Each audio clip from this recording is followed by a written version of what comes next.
What's up, base heads? It's Mitch Boyle 8 here again.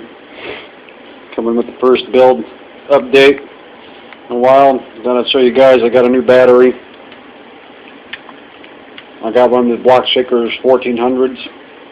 This is for my under the hood replacement. Basically, this is what I could afford for the time. Not a bad price. So with this and the two Kinetic 600s that I have underneath my amp rack, that should be enough, you know, with my 200 amp alternator to my Quality Power 200 amp alternator to push that power, or not power, but that Hyphonic Zeus 2000.1D.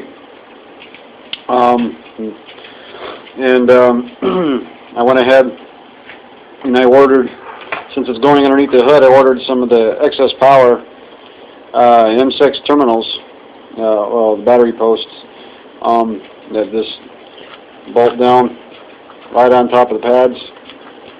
So that way you can run. You know, I don't want to take and tear apart anything like take my ring terminals and cut them off or anything like that I have on my 0 gauge. And plus, I can still run my factory wiring and stuff. Because I went ahead and ordered on top of that. I went ahead and ordered another set, a new set of Scorpion battery post terminals. You can see that basically you set this. This is where the terminal sets on there. You can set it down like that, and then you got 3 sets of like I said, bolts here with the Phillips in them. That way you can use either or. You can run 3 different sets onto them. It's the cheapest solution I had, besides, you know, having somebody custom make me some,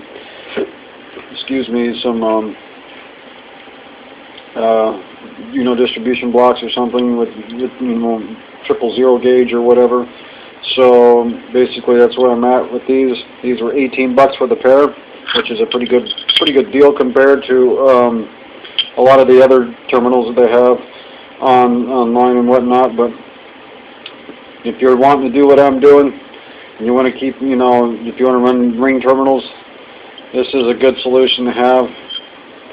They are really heavy-duty built terminals, you know, for your battery posts. And the excess powers, I got these excess power M6 battery posts. They were, I think I got them for $10. So that ain't bad for the pair. I got them for $10 for the pair, not for a piece. So I got that. That's that update right there. I had to redo all of my 10 gauge jumpers, because I'm going to run them on the binding post there. They had the threaded deals that come up and down. You can run the wire through the hole there, but I'm running 10 gauge, and I just can't run 2 sets of 10 gauge wire. As you can see, that 10 gauge is let me get it to where I can show you the hole. It's just yeah, there's no way I can run 2 sets of 10 gauge into that. So I went ahead and did this and soldered these on here, and I'll put the binders back on and bolt them up that way, just like that, and get a perfect direct connect. Don't lose anything. The other way I had it, I was just running them around the bottom here, and then they were coming loose, and I didn't crimp them. I mean, I didn't solder them, I crimped them, and they kept losing connection. My ohmage kept going up and down, and I didn't want to mess with it anymore, so I soldered on some ring terminals and did it right this time. So I got my jumpers ready. I got my battery stuff ready. I got my box just sitting over here. I got my 2 Quantum SPL, Kitty 4 SPL 10 sitting there. They're dual 4 ohms. And look at that, that nice thick surround. They're still nice and extremely stiff, barely move. And of course, then sitting on top of my new 4-cube box. which is a beast, because that thing comes up to my waist. You know, I'm 5'11", so it's a pretty big box. The guy that built it for me, local, went to school with a girl, and it was her dad. Back when I went to college, her dad, this had been years ago, like 2006, I went back to school for computers, and she had a system in her car one day with a set of Memphis 12s, and I asked her who built the box for her because it sounded good, and she said her dad built it for her. I said, well, cool, you know, and she said, if you ever need him to build you a box, just, you know, go by and talk to him and he'll do it. He's, you know, he's long retired now from doing it. He's like 60 now, I think, but anyways, he did a good job. I gave him $150 to build the box. I didn't expect him to carpet the box, but he did anyways, so he did a really good job, you know, not bad for $150. You know, built it out of 1-inch MDF with a 1.5 inch front baffle on it. And as you can see, that's a monster box. And down here's my port. It's definitely a big port. I know the light's kind of crappy because it's kind of dark in here. And this, excuse me, I just ate lunch and it's giving me the hiccups. But you know, he did a good job. The holes are cut just perfect for it. It was a little bit off on the dimensions. I think I was off like a 3/4 of an inch, yeah, for the back of my car. So this is too tall and about that far too deep for it to fit into my trunk. So it's not going to go into my trunk. It's going to be going in the back where the back seat used to be. I have to build a raised platform, a false floor, you know, and seal the trunk off with some 3/4 inch MDF. I'm going to do like you know, I'm going to go down the back, and you know, of course, the back seats of a car slant a little bit, so I got to shim it out. Hopefully, I got another piece of 3/4 inch. I think it should just bring it out enough to bring it straight up and down, and then I'm going to bolt the back of the box. So that after I use the bottom platform, which I'm going to use a bunch of L brackets, you know, across the bottom for the bottom platform in the back of it, so it's all done together, and I don't have to, you know, really drilling holes into the car or anything like that, or damage any of the car to get it done. You know, I didn't really want to do it for just 210s, but man, then there's some massive little subwoofers. Too bad they don't make these anymore. They are DV technology, you know. They are made by DV Drive. It's a sister, or I guess a sub-company of DV Drive. I'm quite impressed with these little 10s. With that 2000.1D, they're taking it, and they probably take some more too. And they weren't really moving that much in the other box. I think the box was a little bit too small because it wasn't even 3 cubic foot. It was like 2.89 or 2.88 cubic feet or something like that. And I just couldn't get them to sound good. They didn't grab a low really well.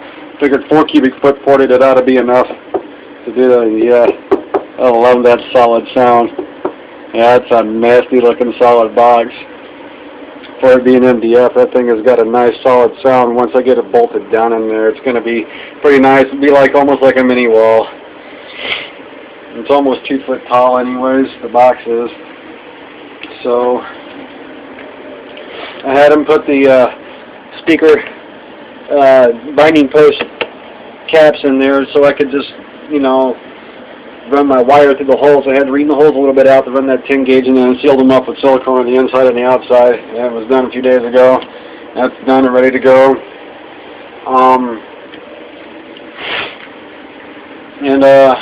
Also, I just want to say thanks to all the Team Implode audio members for all the help and the warm welcome and everything so far with the team. I'm glad to be part of Team Implode now. Hopefully soon I'll be able to represent for sure.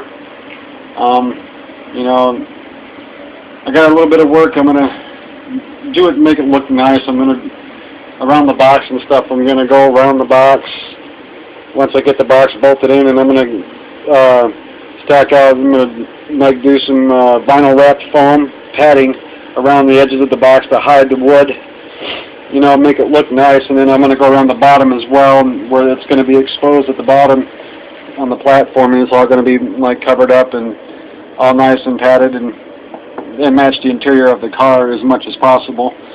Even since I got to go in the put it in the back seat, which is going to be right behind the front seats, and that's going to be even louder, I'm sure. So that's where I'm at right now, guys. I will come back with another second build update and let you guys know where I'm at here in the next day or two, hopefully.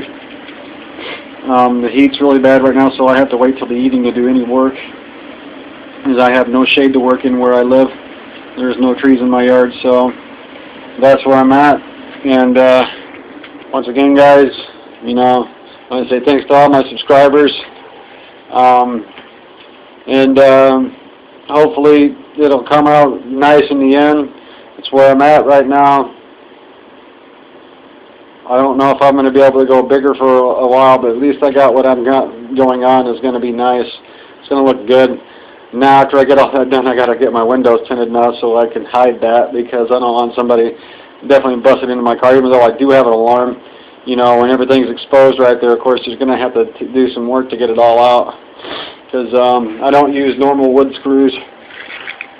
I'm using these big bad boys right here. Now, that sucker has never done me no wrong. It does have, you know, the flat tip on there, but it's a hex head, and I can run, you know, a socket over the top, of 8mm socket to be exact.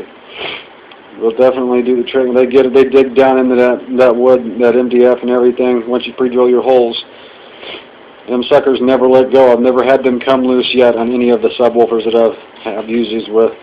So I got those. That's what's going to be going in. It's going to be doing heavy-duty stuff. Everything's going to be done right. This battery will be going in. I got to do all the works for all these to be done right. Excuse me. Allergy season for me here. But that's where I'm at, guys. And as soon as I have more updates, I'll let you know. Until then, peace out.